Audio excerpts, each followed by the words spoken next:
श्री सिद्धिविनायक मंदिर यह देवस्थान के साथ ही एक सेवा का बड़ा केंद्र है। लड़कियों का जन्म महिला दिन के दिन होता है, सरकारी हॉस्पिटल में होता है, तो उनके जो है पेरेंट्स के नाम से 10,000 रुपये का फिक्स किया जाएगा। आप सभी लोगों ने देखा कि किस प्रकार से 2023-24 के बाद 24-25 में हमारे यहाँ 15% का जो है बजट में बढ़ोतरी हुई है। तो निश्चित रूप से भक्त यहाँ पर आते हैं, उसमें लोग अपना जो है सेवा यहाँ पर देते हैं, तो और उससे समाज को लाभ हो, यही हम सभी लोगों का उद्देश्य है। नमस्कार, मी माधवी वाडकर नवराष्ट्र मुंबईमधून तुम्हा सगळ्यांचं मनापासून स्वागत करते। सिद्धिविनायक मंदिर प्रशासनाकडून 8 मार्च रोजी जन्मलेल्या मुलींना म्हणजेच महिला दिनी जन्मलेल्या मुलींना 10,000चं गिफ्ट मिळणार आहे अशी योजना, ही माहिती तुम्ही सगळ्यांनीच ऐकली असेल। पण आता ही योजना कधीपासून सुरू होणार आहे, कोण पात्र आहे आणि कसं खात्यामध्ये पैसे येणार आहेत, ही संपूर्ण माहिती मिळवण्यासाठी मी आज आलेले आहे सिद्धिविनायक मंदिरात आणि आता माझ्यासोबत आहे श्री सिद्धिविनायक मंदिर प्रशासनाचे कोषाध्यक्ष श्री पवन त्रिपाठी जी। या त्यांच्याशी संवाद साधूया आणि त्यांच्याकडूनच ही संपूर्ण माहिती जाणून घेऊया। पवन सर, तुमचं नवराष्ट्रमध्ये खूप खूप मनापासून स्वागत बहुत असो। बहुत धन्यवाद। मला खरंच आनंद होतोय, कारण जसं मी म्हणाले की तुम्ही ह्या पदावर आल्यापासून खूप वेगवेगळ्या गोष्टी सिद्धिविनायक मंदिरात घडतायत, प्रशासनामध्ये खूप बदल होत आहेत आणि ही अजून एक नवीन योजना आम्हाला ऐकायला मिळते। तर सगळ्यात आधी मला हे जाणून घ्यायला आवडेल की ही जी श्री सिद्धिविनायक भाग्यलक्ष्मी योजना आहे, ही कुठल्या संकल्पनेतून म्हणजे काय उद्देशाने सुरुवात करण्यात आली आहे? देखिए, ये श्री सिद्धिविनायक मंदिर यह देवस्थान के साथ ही एक सेवा का बड़ा केंद्र है। यहाँ पर जैसा कि आपको पता होगा कि चिकित्सा के क्षेत्र में, शिक्षा के क्षेत्र में और कभी भी किसी भी प्रकार का कोई भी महाराष्ट्र में विपदा आदि आई है, तो यह एक मंदिर सेवा के क्षेत्र में बड़ा योगदान देता है। यहाँ पर बड़ी संख्या में रोगियों के लिए चेक दिए जाते हैं हॉस्पिटल के नाम पर, तो एक बड़ा सेवा कार्य चलता है। तो उसके तहत ही हमारे यहाँ बोर्ड ने निर्णय लिया कि जिन लड़कियों का जन्म महिला दिन के दिन होता है, सरकारी हॉस्पिटल में होता है, तो उनके जो है पेरेंट्स के नाम से 10,000 रुपये का फिक्स किया जाएगा। तो निश्चित रूप से इससे महिला सशक्तिकरण में एक बड़ा कदम रहेगा। म्हणजे ज्या कोणी मुली 8 मार्च रोजी जन्मलेल्या आहेत, त्या मुलींना 10,000 रुपये मिळणार आहेत। तर जर मी विचारेन की हे 10,000 रुपये जे मिळणार आहेत, ते कशा स्वरूपात असणार आहे? म्हणजे ते त्यांच्या डायरेक्ट बँक खात्यामध्ये जाणार आहे, चेक स्वरूपात मिळणार आहे की एफ-डीच्या रूपात असणार आहे? देखिए, हमारे यहाँ भी जो प्रपोजल गया है सरकार में, वहाँ पर अभी निर्णय सरकार को लेना है। हमारे यहाँ से श्री सिद्धिविनायक ट्रस्ट की तरफ से जो प्रपोजल बना कर के गया है, उसमें इस तरीके का गया है कि 10,000 रुपये उसकी क्राइटेरिया बनाई गई है। अच्छा। कि जिनका 1 लाख से कम इनकम होना चाहिए और उसके अलावा सरकारी हॉस्पिटल में जन्म होना चाहिए और महाराष्ट्र के निवासी होना चाहिए। अच्छा, म्हणजे ह्या 3 गोष्टी महत्त्वाच्या आहेत की ते महाराष्ट्राचे निवासी असले महाराष्ट्राचे पाहिजे, निवासी पाहिजे, सरकारी हॉस्पिटलमध्ये सरकारी जन्म हॉस्पिटल पाहिजे आणि और 1 1 लाखापेक्षा लाख कमी रुपये से कमी इन्कम इनकम त्यांचं। पाहिजे। ओके। तो इसके लिए हम लोगों ने प्रपोजल अपना भेजा हुआ है। अभी सरकार से क्या जीआर आता है, उसके बाद ही बिल्कुल स्पष्ट होगा। और उसमें जो 10,000 रुपये फिक्स होने हैं, पहली वो है कि उनकी माँ के नाम से होगा। ओके। अगर दुर्भाग्यवश कुछ अन्य घटना घटती है, माँ नहीं रहती हैं, तो पिता के नाम से होगा। और यदि दुर्भाग्य से दोनों नहीं रहते हैं, तो जो वहाँ पर जो सरकारी व्यवस्था जो तय करेगी किसके नाम से, कौन उनके परिवार आदि का कौन व्यक्ति है जिसके नाम पर देने से उस लड़की को लाभ होगा, तो उसके नाम से 10,000 रुपये फिक्स किए जाएंगे। अच्छा, म्हणजे ही पहिली अमाउंट जी जाणार आहे ती खात्यामध्ये त्या आईच्या, आईच्या जी मुलगी जन्मणार आहे तिच्या हो, आईच्या हो. खात्यात जाणार।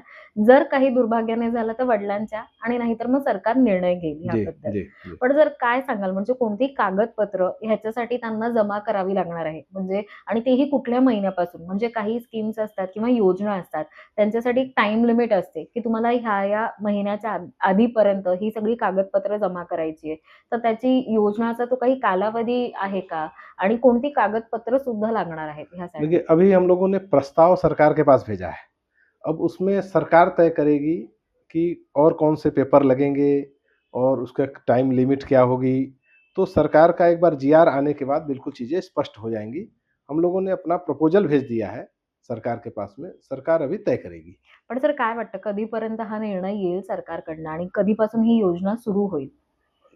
मुझे लगता है कि यह जल्द से जल्द निर्णय हो जाएगा, महीने 2 महीने के अंदर निर्णय हो जाएगा और जो अभी 8 मार्च गया है महिला दिवस, हुँ। उस दिन जो लड़कियाँ जन्म लेंगी, उनको उस योजना का लाभ मिलेगा और आगे उस योजना का लाभ मिलता रहेगा क्योंकि हमारे यहाँ बजट में भी उसके लिए अलग से बजट किया गया है। अच्छा. तुम्ही जसं म्हणालात, की आता 8 मार्च जो येऊन गेला म्हणजे 2025 चा. तर मग 2025 पासून ज्या मुली जन्मणार आहेत, त्या नंतरच्या किंवा त्याच्या आधीच्या पण ज्या काही आहेत मुली त्या ह्याच्यामध्ये सहभाग घेऊ शकतात किंवा या योजनेचा लाभ घेऊ शकता का? नहीं, 2025 के पहले का नहीं हो नहीं, सकते। 2025 के 2025 पहले का नहीं ले सकते। ओके. 2025 के महिला दिन से और आगे भी ये योजना चलती रहेगी। अच्छा, म्हणजे मला तुमच्या एकंदरीत उत्तरावरून हे कळतंय, की 2025 पासून 8 मार्च रोजी ज्या मुली जन्मलेल्या आहेत, त्यांच्या आईच्या खात्यांमध्ये ते ₹10,000 दिले जाणार आहेत जी. आणि सरकारचं जी-आर आल्यानंतर आपल्याला अजून गोष्टी ह्याबद्दल क्लिअर होतील. जी. तर कसा रिस्पॉन्स येतो ह्या सगळ्याबद्दल? तुम्हाला काही म्हणजे काही फोन्स किंवा काही देखिए, बहुत सूचना सारे वगैरे? लोगों का फ़ोन भी आ रहा है, सोशल मीडिया पर भी आप देखिए, तो इसका बहुत अच्छा रिस्पॉन्स मिल रहा है और निश्चित रूप से महिला सशक्तिकरण की बात हो, बच्चियों को अच्छी शिक्षा होनी चाहिए, उनकी जन्म की संख्या बढ़नी चाहिए। इसके लिए हमारे प्रधानमंत्री आदरणीय श्री नरेंद्र मोदी जी, महाराष्ट्र के लोकप्रिय मुख्यमंत्री आदरणीय श्री देवेंद्र फडणवीस जी लगातार कार्य कर रहे हैं और उसकी ही उसमें श्री सिद्धिविनायक मंदिर भी अपना एक योगदान देने जा रहा है। तो निश्चित रूप से यहाँ तो श्री सिद्धिविनायक जी की कृपा भी लोगों के ऊपर होगी, तो उसके कारण एक अच्छा माहौल है, लोग अच्छी चर्चा कर रहे हैं इस योजना के बारे में और उसका लोगों को लाभ भी मिलेगा। सर, मी तुम्ही जशा काही अटी सांगितल्या, तर मला अजून एक अट विचारावीशी वाटते, की जसं म्हणालात, की सरकारी हॉस्पिटल आणि महाराष्ट्री निवासी असले पाहिजे.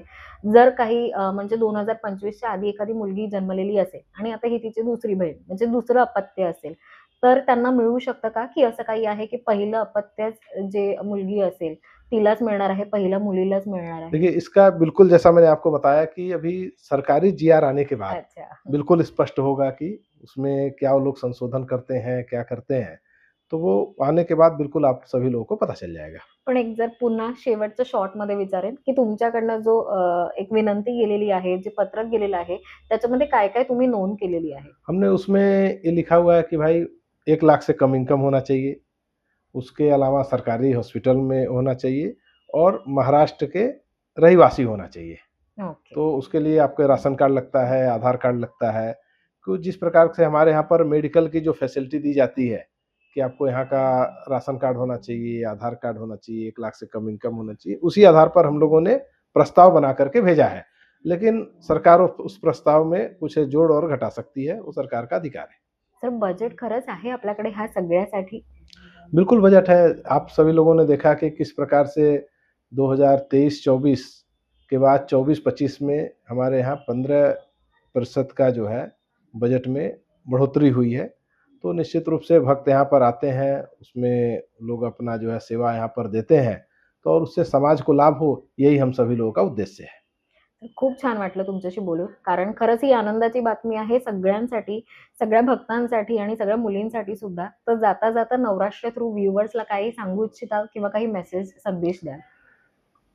सभी लोगों से नवराष्ट्र के सभी लोगों से मेरा व्यूअर्स से मेरा निवेदन है कि आप सभी लोग आइए, श्री सिद्धिविनायक मंदिर में किस प्रकार से सामाजिक उपक्रम चलते हैं, उसको भी आप सभी लोग देखिए, उसका लाभ लीजिए और उसको लोगों तक पहुँचाने का कार्य करिए, यही सभी से निवेदन है। सर, मी मागे एकदा आली होती ड्रेस कोडवरून. आता ह्यावेळेला ही वेगळी आनंदाची बातमी. पुढे काही अजून प्लॅनिंगमध्ये आहेत का? काही योजना किंवा काही अजून कार्यक्रम? देखिए, यहाँ पर लाखों की संख्या में भक्त आते हैं, दर्शन करते हैं, लोग अपने-अपने सुझाव देते हैं, उन सुझाव के अनुसार से निर्णय लिया जाता है। तो जिस प्रकार से भक्त आगे भी सुझाव देंगे और जो भी ट्रस्ट बोर्ड को लगेगा कि यह निर्णय लेने से इस श्री सिद्धिविनायक ट्रस्ट की पवित्रता बनी रहेगी, यहाँ के सामाजिक कार्यों की बढ़ोतरी होगी, वो निश्चित रूप से किया जाएगा। Thank you Pawanji. पुन्हा एकदा सर, नवराष्ट्राकडनं खूप खूप धन्यवाद तुम्ही हा वेळ दिल्याबद्दल आणि या छान योजनेबद्दल सुद्धा. तर मंडळी, आजचा भाग तुम्हाला कसा वाटला आणि ही योजना तुम्हाला कशी वाटली ह्याबद्दल नक्की आम्हाला कमेंट्स करून सांगा. अशाच नवनवीन भागांसोबत आम्ही पुन्हा भेटत येत राहू. तोपर्यंत मी माधवी वाडकर, नवराष्ट्र मुंबईमधून कॅमेरामॅन संकेत सोबत. धन्यवाद.